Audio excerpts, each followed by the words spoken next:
Today we are here for the 14th lesson in English. I gave sufficient gap between the previous lesson and today's so that you had ample time to go through the exercises that I had told you to do and even find new exercises where perhaps you must have found certain difficulties and noted down the sentences that you couldn't transform from active to passive. All the same, it's good to note down your difficulties, and for me to know your difficulty, please go to the comments section and there you type it out so that I will know the nature of your difficulties. One difficulty I realized was that the writing with ballpoint pen was not so easy to read. So today we are trying with the sketch pen. I hope you'll be able to read better. Coming to the difficulties with your exercises, especially transformation from active voice to passive voice, I have already given perhaps one or two. Let me write an example so that you will know it. I gave him a chair to sit. If you look at that, gave is a verb. We ask the question, gave what? You get the answer, chair. And yet, if you ask the question, gave whom? You get the answer, him. As I already explained in the previous class, when you have answered to both the questions, what and whom, after the verb, which means if you have direct object as well as indirect object, you give preference to indirect object. So we begin the answer from the indirect object, him. Him becomes he, gave becomes was given, a chair to sit. He was given a chair to sit. Now look at that. I didn't write there by me, because in this particular verb action, giving a chair to somebody to sit, the giver is not a big deal, and therefore being unimportant for the matter of the action, we can safely delete the subject here. So the sentence reads in passive voice, he was given a chair to sit. Again, what makes it passive? Was a be group verb plus given, the past participle of give. Give, gave, given. And this combination is what makes it passive voice. Okay, this is your one difficulty which I have already dealt with, and you must have come across more if you really did your textbook exercises, especially the exercises in English for nurses. I give you another sentence. They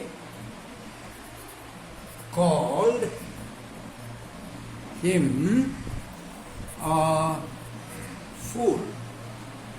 They called him a fool. Again, the verb is called. Ask the question, called what? A fool. But that's not so important. When we ask the question, they called whom? They called him.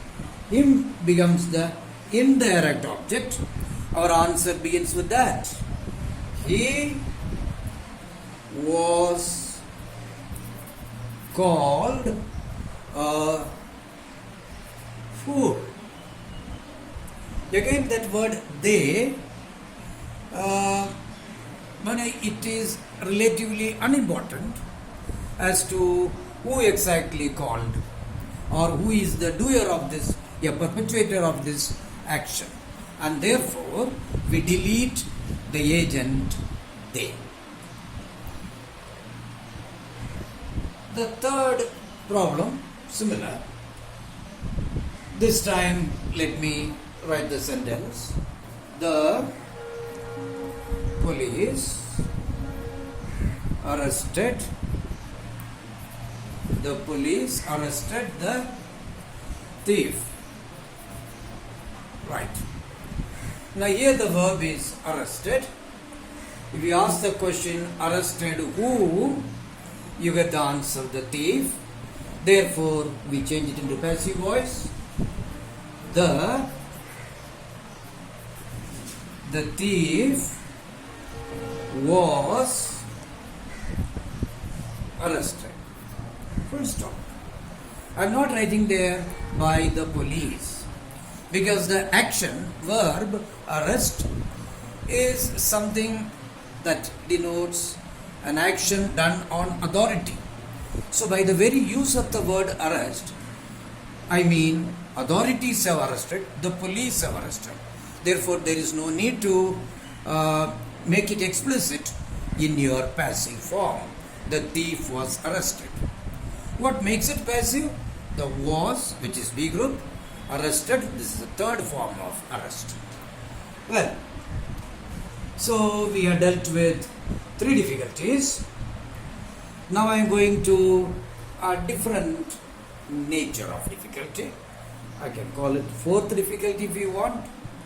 There are sentences, for example, like shut the doors and windows. Now if you look at it carefully, here there is no agent. It straight away starts with the verb shut. The sentence starts with the verb shut. Shut what? Doors and windows. What am I trying to convey?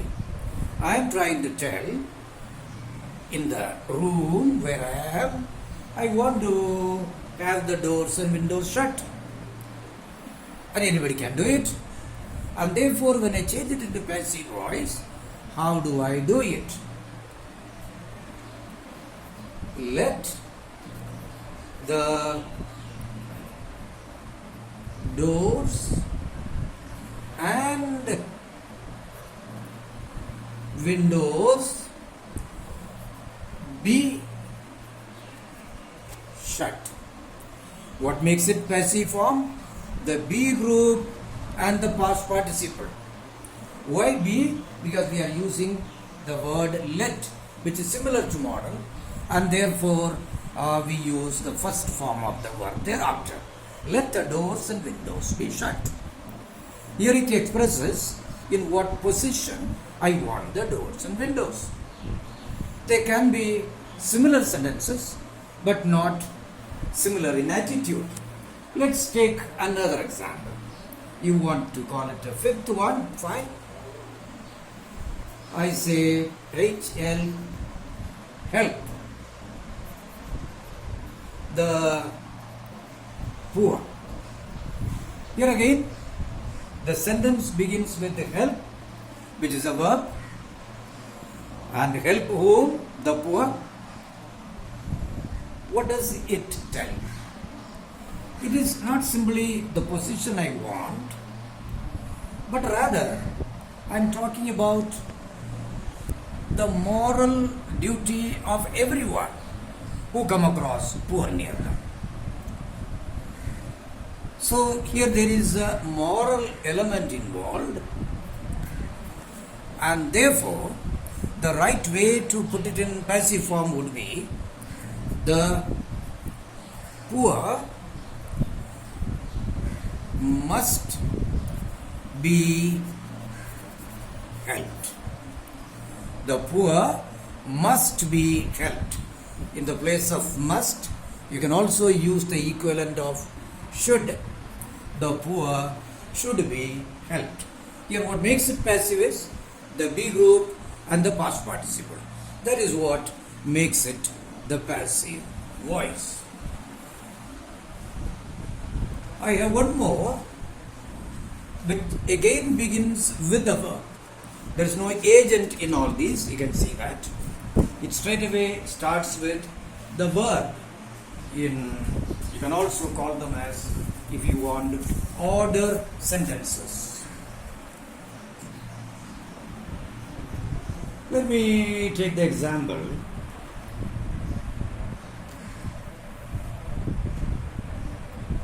We'll call it 6. Fine. Don't walk on the grass. This is a common sentence we come across lawns, parks, and other places where there is a board that directs you how it is. Don't walk on the grass. Now here, walk by itself is intransitive verb, and actually it has no passive form. But then we look at the meaning. The meaning is that whoever the owner or the proprietor of that property is making a request to you that you don't destroy the grass around. That being the case, how do we make it into passive form? You are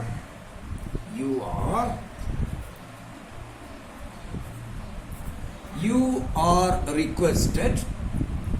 It is a negative, remember, don't. Therefore, not to walk. Not to walk on the grass. Well, that's clear now. You are requested not to walk on the grass.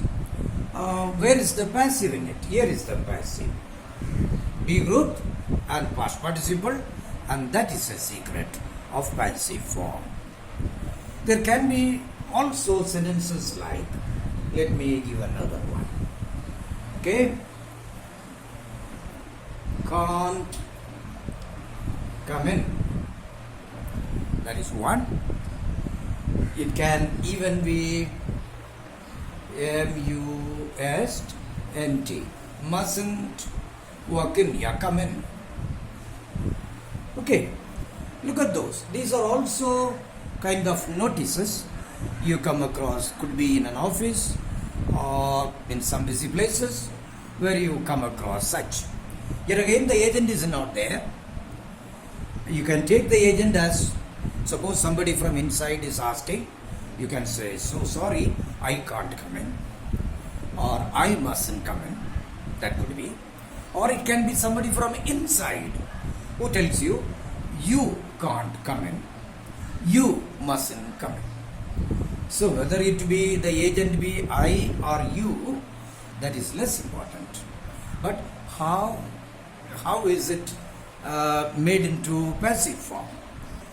We have to imagine, if the situation is, context is clear, you have to understand the agent. If it is you, it is about you. Somebody from inside telling you. Then we say, you are forbidden. You are forbidden to come in. You can see here, we have invented the agent because we presume somebody from inside the office has put the notice to you who is standing outside. Therefore, you are forbidden to come in. Because the verb come by itself is intransitive verb. But here, the passive is here, or forbidden. Be group and past participle. Well, these are few difficult cases where perhaps I thought you might need some extra help. Therefore, I chose these sentences to help you out.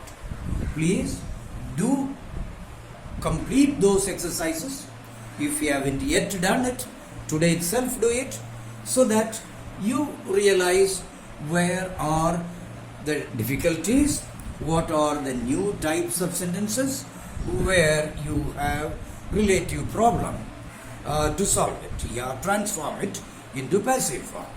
Whatever the type of sentence be, whatever the nature of difficulty be, always remember the secret.